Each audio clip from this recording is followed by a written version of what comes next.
Well, greetings and welcome back to World Religions course. This week we're going to start on African traditional religion and then move to Native American traditional religion. I have spent a lot of time in sub-Saharan Africa, so African traditional religion is one of the areas that I have a great bit of knowledge on and have experienced firsthand. So I'm looking forward to sharing some of that with you. Let me switch over to the screen here, get started. All right.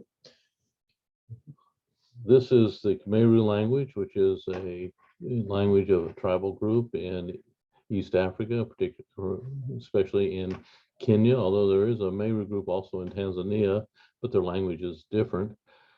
This one says Ninkobo Kiri Antubare Bakweja Kiri Mosamanyo Jojo Narawa Da Iji Nikiritana Egoro Ria Antuba Meru no Bakaraga Kwe Kirimene Kea Kenya Nkaritana Egororia Njira Meru Baturaga Antubaba Ne Wangango Joa Meru. And that basically is saying, I greet the people who have come to this class meeting today. This is a time where we're going to be teaching about the Meru people and who live near the Mount Kenya. We'll teach about the way of life of the Meru people, and they are known as the Meru tribe. So this is flag of Kenya up here, and of Uganda, another place we lived in East Africa. All right, so why call something African traditional religion? There's been many names used for describing the religion of Africa. You know, sometimes they call them indigenous religions, or they might call them primitive religions, but that carries negative connotations and is somewhat demeaning.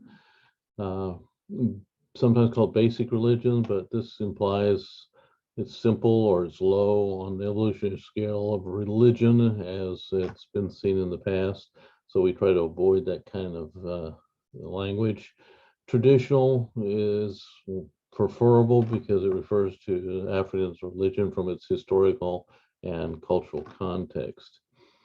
In African religions, because most African tribes have not had a tradition of having a written language, so they go by their oral traditions that have been passed down over the decades and centuries.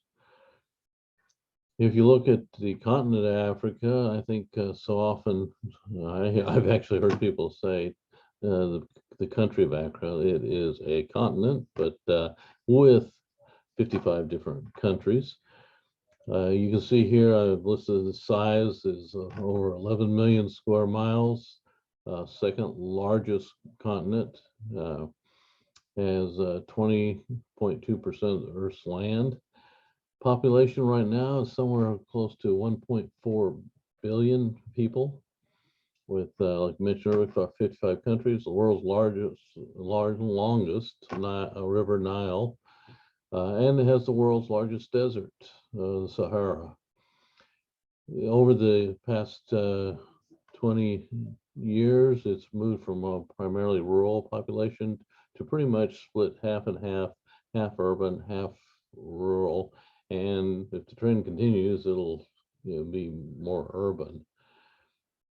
It has 16.7% of the world's population, but it is also the poorest continent of all the continents in the world. You can't really count Antarctica. 383 million people live in poverty. Now, if you were trying to grasp the size of the continent of Africa, this picture here might give you an idea. If you took all of the United States, continental United States with Alaska, you could put them right here. That green right there is it. Then took all of China and put it here, and then took all of Europe and put it up here. That's 11.33879, square kilometers. Well, that's smaller than the square kilometers of Africa. So you can see it is a huge place. And so, there's a wide variety of people, being that there's 55 countries. And so we can get a picture of it this way. Here's the continent of Africa here. This map maps out some religions here. Over these last 100 years, we've seen Christianity growing quite a bit here. So you got this purple is the tribal Christian and Muslim aspects here in this area. And then up here in the green, this is mainly Islamic, which is Sunni primarily, and the darker ones, kind of reddish colors here are areas of Shia presence in North Africa. So we were here in Kenya, right here, and that is on the east coast of Africa, but we were up in the highlands. So African traditional religion has about 100 million, 3% of the world's population, but African traditional religions are declining in number because a lot of them are mainly becoming Christian. So in the list, they've been the 7th largest group after Christianity and Islam, Hinduism, secularism, Buddhism, and Chinese traditional religion. There's some statistics here. Growth of Christianity in sub-Saharan Africa continues to climb. Since 1900 all the way to 2010, the last statistics I picked up, you can see the number of those who have become Christians. And that's out of a population of 1.4 billion. And the 1.4 would be in 2022, not 2010. Been more like 1 billion in 2010. But you can see the chart down here. This brown, light brown here is Christianity, or Islam is also growing some there. But you can see the African traditional religion is declining, and it pretty much shows that it's declining about as much as it's growing in Christianity. It's estimated that by 2025, there will be over 600 million professing Christians. And so that's good to know for us that are Christians, and but it also maybe will help Africa to improve in the areas where they need to improve. I'll just give you a brief view of one area. This is where we worked in Meru, Kenya. This is Mount Kenya over here. It's about 5,199 meters, or close to 18,000 feet. And along the east side, north to the desert, so if you keep going out to the east and north, you're going to run into desert. Eventually the Sahara Desert's there. Over here you have pictures of what's called the Nambini Hills. It's a very hilly, rugged area, but it's also very lush in the sense you grow a lot of good crops in the higher areas. Now, as you go down in the lower areas, the savannas, the land there for crop growing is marginal, and they run from Mount Kenya on the northeastward. Then it's on the top of certain mountains in this area, Mount Kenya being one, and one in the Nambini Hills, that are sacred places for worship there.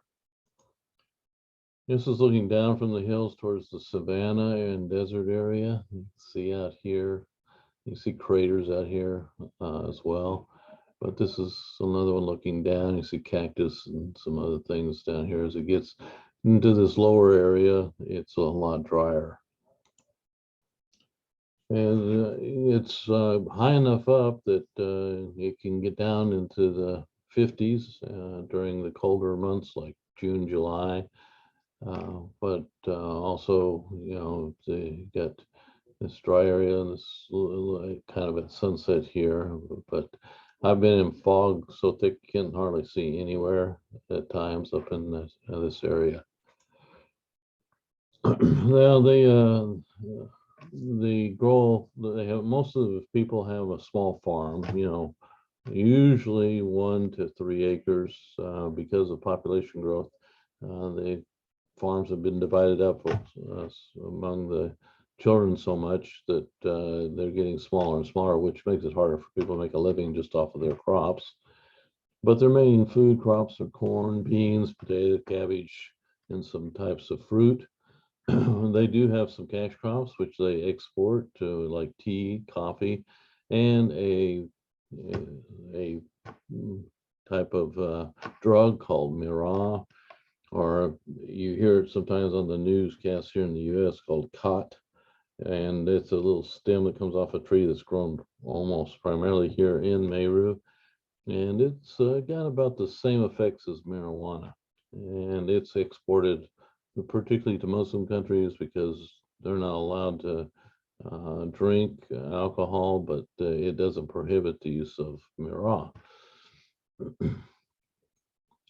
Here's just a view of a marketplace here in the main town called Meru Town. Now today they do have cell phones and internet cafes, which makes communication a lot easier. When we lived there, they didn't have any of that. They barely had telephones. There were a few in town, and that was about it. But it's the population around the town at this time period was about 80,000, but now it's probably close to 150,000 to 200,000, and it has grown. It continues to grow quite a bit. If you were to look at a kind of a traditional Meru home currently, these mud buildings here, they're made out of sticks underneath, and then they mud them with mud and dung, which makes it really hard, packed, strong. And then they put tin roofs on them these days. They used to have like over here thatch roofs primarily, but you see mostly now these. And now as people have been making better livings, some of these they either make out of wood or stone. It's quite possible, but you usually have to be approaching middle class to do that. This man right here was a good friend of mine who we taught the Bible, and he became one of our first Christians there and started a church in the village where he lives. Here is some meal preparation going on by some ladies of a local church. Usually it's a mix of pot called kathiri, corn, beans, potatoes, onion, greens boiled together. They and it's a really well balanced meal. Unfortunately, because of the costs, they eat more rice now, which is not really good for your health. But they also do kind of a millet cake type of thing. It's real pasty millet called nkima, and that's very popular not only in Meru but a lot of East Africa uses it as well. Here you see people transporting. Typically, see a basket on the back, usually of a lady carrying things, but occasionally you see men carrying them as well. transporting goods. So we are kind of backtracked to when we were talking about worldviews, and we were looking at the worldview models. So I'm just giving you a reminder here that the worldview model we looked at for the Meru worldview. And this is not untypical of a lot of the African worldviews. They'll vary some, but not a lot. Supreme being God, Marungu, one God that's worship. But the spiritual realm here with the ancestral spirits is the one that interacts the most. That's why it overlaps in God's way up here, because God is remote in their understanding of God and his involvement in the world. He doesn't involve himself a lot in the world.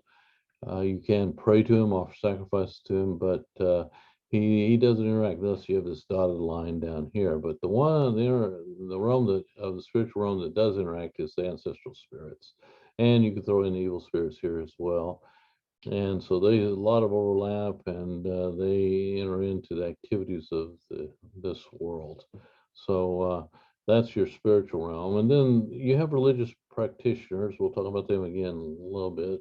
But the Meru people had a prophet ruler, we will call him, a Mogwai, or plural Ogwai, that was kind of led the people and gave prophecies from God, but he also kind of ruled them in the sense that he was looked to as a leader of the whole people. Although as a tribe and as clans within the tribe, they had an elder system where the elders ruled their particular clan, and then they all met as an injuri in Czech, it was called a council of elders that would meet from all the different clans and make decisions for the tribe as a whole. Now, the Mogwai or Ogwai prophet ruler doesn't exist anymore. The last one, I think, died somewhere in 1960 or 70s, and another one never arose. As far as the physical world's concerned, they view the physical world like we do, that, God created it, and it's a physical world, and it's made up of people, animals, and everything that were created by God. And they do believe there was a beginning point when God created the world, and there will be an ending point, although in their theology of their culture, their traditional religion, there's really no theology of when the end might come. Within the physical world, their elders, like we said, as their leaders, but they have age sets and certain ceremonies to move from one age set to another, from childhood to warrior to young, to kind of a retired warrior to an elder. And there were sacrifices. They could offer sacrifices to God. Traditionally, they would offer a black goat. We actually saw a procession to offer sacrifice to God going up the top of one of the mountains. And they were taking this black goat and going up the mountain. And along the way, they'd sit down a gourd, and we found out they had honey in the gourd. And we were saying, well, what was the point of that? And they said, well, that's so the evil spirits will stop and eat the honey, because everybody knows evil spirits like honey. And so that keep them from interfering with the sacrifice. But they take the goat up to that top of the mountain, offer a sacrifice to God. And in this case, they were doing it because it hadn't rained in a while, and so they were in a really bad drought. And this was their way of petitioning God with their prayers to solve the famine that was going on because of the lack of rain. So that's African worldview in Meru.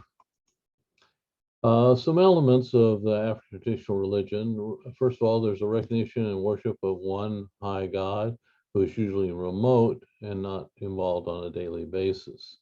And this is true of a lot of the African traditional religions, although there are some that have multiple gods and some that have a high god and lower gods.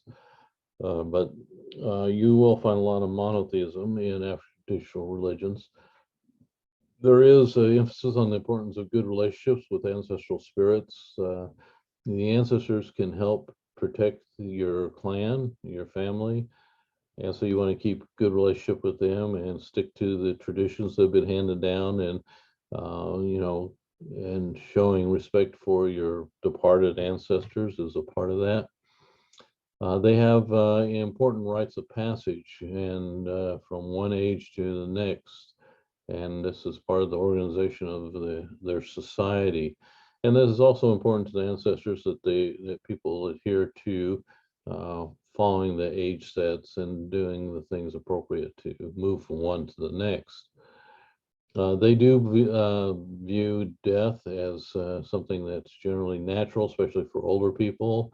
If a young person dies, they might consider that there might be some spiritual cause, like a curse from a witch doctor, or they've upset ancestral spirit, or there's a problem with an evil spirit.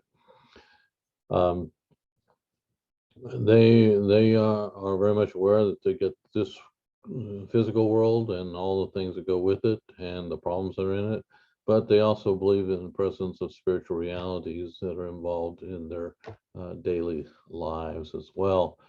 So they are very dualistic, and you know, they see no problem with believing in both the spiritual and a physical realm. God among the Meru is called Marungu. That's his main name. Although they use a older name, but not as much, called Ingai. But among the sister tribe Kikuyu people, which live nearby, that's the main name for their god, Ingai. It has a relationship to rain, uh, and also the Maasai people that live up in that area use the name Ngai as well. You find, like in other religions uh, that are not in this same area, like the Yoruba, they have the name Olorun, owner of the sky, as uh, the one god there. Among the Meru people, God Marungu can be called Mweni Inya, which means he's all powerful. He's all knowing. He's eternal. He's a being. He's not just a power. He's an actual being, and he's good for the most part. Depending on the different tribal areas and people, he's certainly distant a lot of times, but he can be maybe a little capricious. They don't have a standard theology of aspects of God like we do in from Judaism and Christianity. He is considered the creator of the world. He's called Momumbi, the creator, and he is the provider of everything in these African traditional religions. Now, the Yoruba, for example, they have lesser gods in their idea of God. So they've got God, then Olorun, and then some lesser gods that are involved in their worldview. As far as various spiritual powers, the ancestral spirits are the primary, sometimes called the living dead. They're people who have died from the tribe and have gone to the hereafter, and they still live, though they've died, and they do have interaction with the physical realm as ancestral spirits that can roam around. And they assist the living primarily, but if you break with tradition or offend their name in some way, or offend something that they would disapprove of, then they can cause you issues. So you need to keep them happy and maintain the family values and tribal values and traditions. Uh, you know, they are limited, as we've mentioned before. They're not all powerful, all knowing, or anything like that, and so you got to be careful not to surprise them. I was told, I think I mentioned in a earlier video, that I was going back to my car one night, and one of the old men told me, "Don't go down that path I was usually taking." go a different way. And I asked why, and he said, well, there's ancestral spirits tend to hang out there, and you're gonna, surprise them, and they don't like that. Well, I said, okay, I'll go a different way. But in either case, that's an example of how they think of them. Some tribal groups have shrines to the ancestors, others don't. They're primarily feared with respect type of thing. It's not that they totally live in fear of them, but they do fear them to a degree, and it varies from group to group. There are also just nature spirits, which could be related to ancestral spirits or just spirits that represent forms of nature, and that's in a lot of different traditional religions, and we'll see this in Native American traditional religion. There is also evil spirits, which can be ancestral spirits, but can just be separate group in and of themselves. For example, the Kikuyu might blame epidemic, some kind of epidemic as being caused by evil spirits. Meru, they generally, if they said there was an epidemic, the way they described it to me was that it was God harvesting. And it's just, they were saying, well, sometimes God just wants people to be in the spiritual realm where he is. And so they had that perspective of it. So you see various perspectives of the powers, but that's the general gist of it. You have practitioners that help to navigate between the spiritual and physical realm. You have like shamans. In some cultures they call them shamans, others diviners. Like among the Meru people, they'd be, the term diviner probably is the one most often associated with someone who's the medium between the spiritual powers and the earthly powers, physical realm. And so if you want to find out, have you offended an ancestral spirit, then you go to the diviner, pay him something, give him some kind of animal or something, and he will divine, if you've offended an ancestral spirit or something. More seriously, you have what are called sorcerers, arugi in Khmeru. They are not looked on positively by the Meru people. They are like, do black magic primarily. There are some, depending on the groups, that some of them are good, some are evil. In Meru, they're primarily evil, and they are known for bringing curses on people, causing them illness or death, or even to the point of poisoning people. And so oftentimes if a person was discovered to be a sorcerer, the people would attack them. And so it varies from group to group. The Meru people had a unique leader called the Mogwai we mentioned earlier. That means singular prophetic ruler. Ogwe was the plural of that. But they have we'll talk about this later, they have a tradition where the Mogwai originally brought the Meru people to the land they currently reside in, and I'll talk about it a little bit later. But as I mentioned earlier, the last one died, I think, it was in the 1970s. So they haven't had one of those in a long time. And then there's the medicine men, and I did mention this in our look at the world views. Generally good magic in the sense that they can access the spiritual realm, but they also use a lot of herbal medicine. And this is the guy we looked at earlier. We had this picture of him, and this is him doing something here with something he's got in this gourd over here.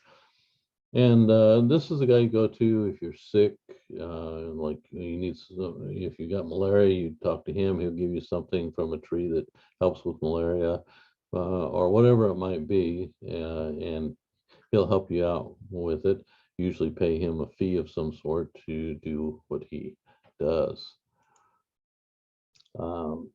Just a couple terms to keep in mind that will appear not only here in Afro-traditional religion, and almost any traditional religion, as well as the Native American tradition, is taboo, something that is untouchable because of God's holiness, because it's related to the spiritual realm somehow. May not necessarily be God, but some kind of spiritual aspect. It's present, so you're to respect it, and you're not to touch it or go near it, because it can cause you problems if you don't know what you're doing. But and sometimes it can be something that can be evil, and cause you harm because of that spiritual presence. Totem is a misunderstood term. This, particularly among Native American traditional religions, or some early missionaries confused totems with something that was worshipped, like their Native American gods, and that just wasn't the case. This is the clans, they see themselves related to some particular animal or other life form, and then they enjoy some of the special traits of that animal or life form. And so they kind of hold that life form with high respect, but they don't worship that life form.